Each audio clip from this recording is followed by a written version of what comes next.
को बचपन से डॉक्टर ही बनना था, लेकिन एक साइड में होता है ना कि अगर ये नहीं बने तो ये। आपका प्लान भी है सिंगर?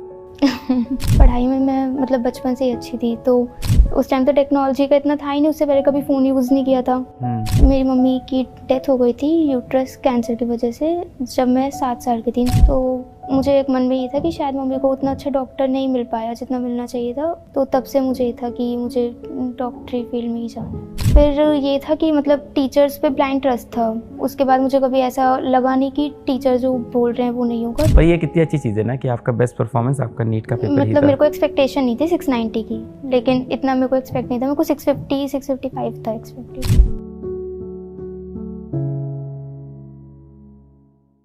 जय हिंद, मेरा नाम है अलक पांडे और आज मेरे साथ हैं नीट 2023 की टॉपर छात्रा मानसी जैन। मानसी बीएमएमसी में एडमिशन ले चुकी हैं, एमबीबीएस करने जा रही हैं और नीट 2023 में इनके 690 नंबर आए। फिजिक्स वाला के लक्ष्य नीट बैच और उसके पूर्व अर्जुना नीट बैच में ये छात्रा थी और इसी के जरिए हमसे इनका परिचय हुआ। मानसी की कहानी बहुत ही मोटिवेटिंग है, आइए इनकी कहानी हम लोग इन्हीं सुनते हैं। सबसे पहले बहुत बहुत बधाई हो। Thank you sir. कैसा लग रहा है? On the top of the world. On the top of the world. BMC जाने का सपना था, ऐसा था? नहीं, सपना तो ऐसा कोई ड्रीम कॉलेज नहीं था, ये था दिल्ली का कॉलेज मिल जाए। दिल्ली का कॉलेज मिल जाए क्योंकि आप दिल्ली के रहने वाले हो। हाँ। यही वजह थी। शुरू से कहानी शुरू करते हैं। तो आपका जन्म कहाँ पे हुआ? दिल्ली में हुआ था। दिल्ली में हुआ। घर में कौन कौन है? घर में पापा हैं, दादी, चाचा चाची और एक बड़ी बहन, एक छोटा भाई। जॉइंट फैमिली है? हाँ, जॉइंट फैमिली है। कैसा एक्सपीरियंस है बचपन का, बताओ जॉइंट फैमिली का। बड़ा फन होता है जॉइंट फैमिली में। जैसे कि मतलब कभी कोई घूमने जा रहा है, जो जा रहा है उसके साथ चले गए, कभी पापा जा रहे हैं, कभी चाचा जा रहे हैं। पर हाँ, थोड़ा जब बड़े होने लगो तो पढ़ाई की तरफ बढ़ने लगते हैं, तो थोड़ा लगता है कि थोड़ी सी वो होती है प्रॉब्लम जॉइंट फैमिलीज़ में, लेकिन एक सपोर्ट मिलता है ज़्यादा लोगों का। सही बात है। आजकल क्या होता है कि घर पे 1 या 2 बच्चे होते हैं। पहले के ज़माने में तो बहुत जॉइंट फैमिली होती थी और बड़ा मज़ा आता था कि शाम को टाइम हो गया खेलने का तो सब साथ में खेलने चले गए। और जैसा आप बता रहे हो कि पापा घुमाने ले जा रहे हैं तो चाचा के ऊपर लटक लिए, चलो चाचा घुमा लाओ। वापस चलते हैं। स्कूलिंग कहाँ से हुई? दिल्ली से ही थी। स्कूल घर के पास था, दूर था, कहाँ था? पहले जब 8th 9th क्लास तक मेरे घर से थोड़ा सा दूर था, फिर उसके बाद हम शिफ्ट हो गए थे दिल्ली में कहीं और, तब फिर घर के काफ़ी नज़दीक है मेरा स्कूल। आप कैसे थे जब बच्चे थे? तो पढ़ाई में कैसे थे? पढ़ाई को छोड़ के और क्या करते थे? पढ़ाई में मैं मतलब बचपन से ही अच्छी थी, तो पढ़ाई के अलावा मुझे बचपन में तो जैसे स्पीच वगैरह का था, वोकल में मेरे को सिंगिंग का, स्पीच का, इन सब का काफ़ी शौक रहा है बचपन में। Debate competition, speech competition, poem recitation. Hindi में? हाँ, मोस्टली हिंदी में। और गायकी का भी? सिंगिंग, गायकी का भी? हाँ। गाते हो आप अभी भी? अभी तो उतना नहीं, अब तो बचपन में गाते थे। अभी तो गला भी खराब। यहाँ आके 2 बच्चों ने बोला था कि वो ट्यूशन पढ़ाते हैं, मैंने उनसे पढ़वाया है। तुमने अभी क्या बोला है तुम्हें पता है? तुम गाना गाते हो। बाद में सुनाऊंगी। अभी गला रेडी नहीं है। कुछ हो जाए, कोई 2 लाइन कहीं भी जो आपकी फेवरेट हो, जो मोटिवेट कर दे लोगों को, या ऐसे भी चलेगा। मैंने घर के पापा वाला काम कर दिया ना। बेटा अंकल को गाना गा के सुनाओ। गाती हूँ।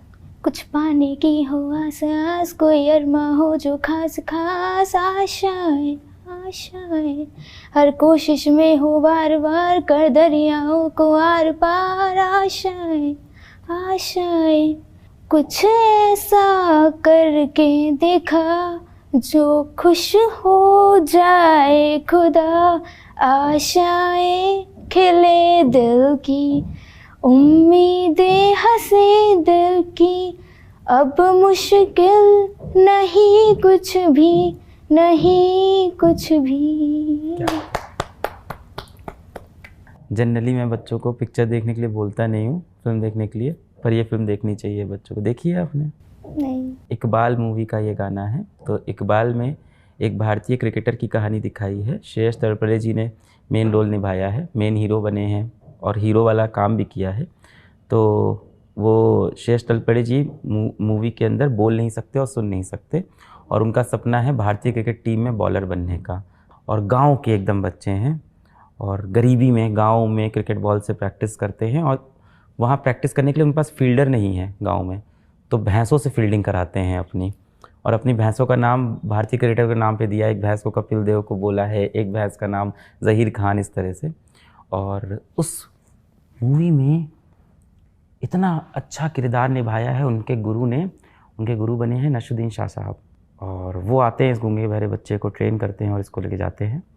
उसमें बड़ा अच्छा उन्होंने एक लाइन बोली है नसरुद्दीन शाह साहब ने, क्योंकि ये शेष तलपड़े जी सेलेक्ट नहीं होते, इनका नाम इकबाल है, तो ये सेलेक्ट नहीं हो पा रहे हैं किसी कंपटीशन के अंदर। तो वो उनको खूब देर तक लाइन बोलते हैं, मोटिवेट करते हैं, एक्शन से समझाते हैं, क्योंकि वो गूंगे बहरे। फिर कहते हैं कि एक शिक्षक का काम क्या है, ऐसी ही कुछ टेढ़ी मेढ़ी बातें कर दो जिससे आपका छात्र मोटिवेट हो जाए, बस बातों में मीनिंग हो ना हो इससे फ़र्क नहीं पड़ता है। बड़ी प्यारी लाइन। और एक चीज़ और होती है कि अंत में जाके उन्हें लगता है उनका भारतीय टीम में सिलेक्शन नहीं हुआ, तो उनके शिक्षक फिर उनसे बोलते हैं कि अब क्या करेगा, तो वो खुद बोलता है कोई बात नहीं, अगली बार फिर से ट्राई करूँगा। बड़ी मोटिवेटिंग स्टोरी है, अगर आप लोग पास समय हो तो ज़रूर देखें। ये गाना आपने कब सुना?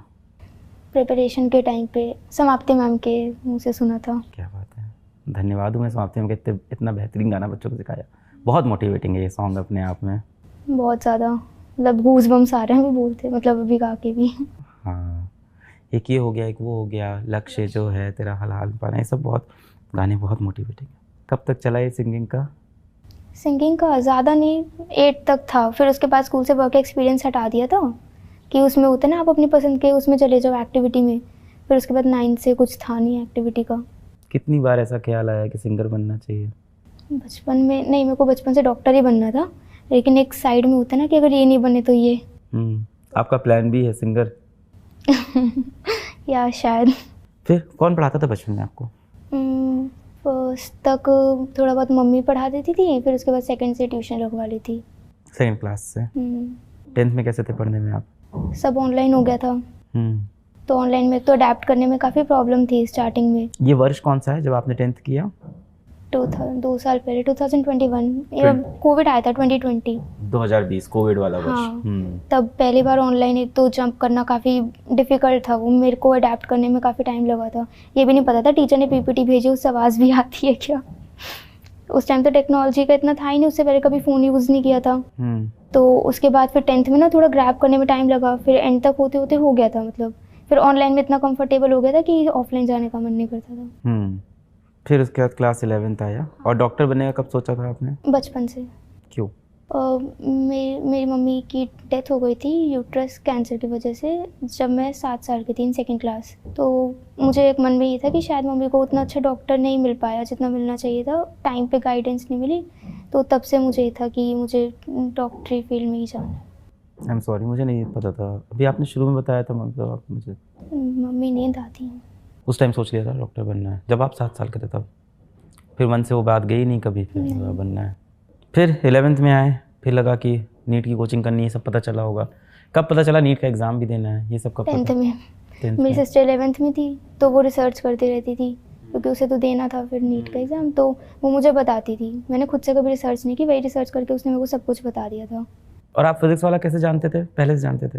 मेरी सिस्टर पढ़ती थी 11th में, आपकी के वीडियोस देखती थी ऑनलाइन PW के। तो मेरी सिस्टर भी CBSE कोचिंग से पढ़ रही थी, उसने 12th का कोई बैच नहीं था। कोचिंग क्या होता है? बोर्ड की कोचिंग? हाँ, बोर्ड की कोचिंग। हाँ, तो फिर मैंने उससे बोला तो लक्ष्य बैच ज्वाइन कर। मैंने पहले उससे ज्वाइन करवाया, फिर कह रही अच्छा है, फिर मैंने ज्वाइन करा अर्जुना बैच। फिर मैंने पढ़ के देखा, पहले सिर्फ फिजिक्स पढ़ी थी, कब बायो और केमिस्ट्री आसान होती है, मैं खुद कर लूँगी। फिर ये था कि मतलब टीचर्स पे ब्लाइंड ट्रस्ट था। उसके बाद मुझे कभी ऐसा लगा नहीं कि टीचर जो बोल रहे हैं वो नहीं होगा। अच्छा, पर एक सवाल है, स्कूल जा रहे थे? हाँ। और ट्यूशन क्लासेस जाते थे बोर्ड के? हाँ। और यहाँ कोचिंग, समय कैसे मैनेज हो रहा था? मुश्किल तो बहुत था। एक तो 11th में जब थी तब तीनों चीज़ें थी मेरे पास। तो 11th में स्कूल की क्लास साइड पे चला दी और अपना उस टाइम पे लेक्चर देख लिया। ऑनलाइन चल रही थी इस वजह से? ऑनलाइन चल रही थी, बच गए, कोविड टाइम था। आपके प्रिंसिपल सुन सकते हैं ये? अब क्या TC मिल गया? अब ठीक है, हो गया। तो ऐसे हो जाता था, मतलब मैनेज थोड़ा डिफ़िकल्ट तो होता था, तो पर ये कि ज़्यादा टाइम थोड़ा निकालना पड़ता था, मैक्सिमम टाइम पढ़ना पड़ता था, ये है। कितने नंबर आ रहे थे तब आपके टेस्ट में उस समय? जब मैंने देना स्टार्ट किया था मेरे 600 प्लस आ जाते थे, 650 तक लगभग 11th में। तो एक बार मेरा नाम भी आया था वो टॉप उसमें। अच्छा। एक ही बार आया था। ऐसे आते थे कभी 680 690 11th क्लास में आ रहे थे? नहीं आ रहे थे? 12th में पहले टेस्ट में आए थे 685। उसके बाद घटते ही चले गए थे। आपके फिजिक्स वाला में कभी किसी टेस्ट में 690 आए थे? यानी आपका जो बेस्ट परफॉर्मेंस था वो नीट में जाके निकला। हाँ। किसी लकी हो आप? नहीं बोलो कितना हार्ड वर्क है सर मेरा। लकी नहीं हूँ मैं। पर ये कितनी अच्छी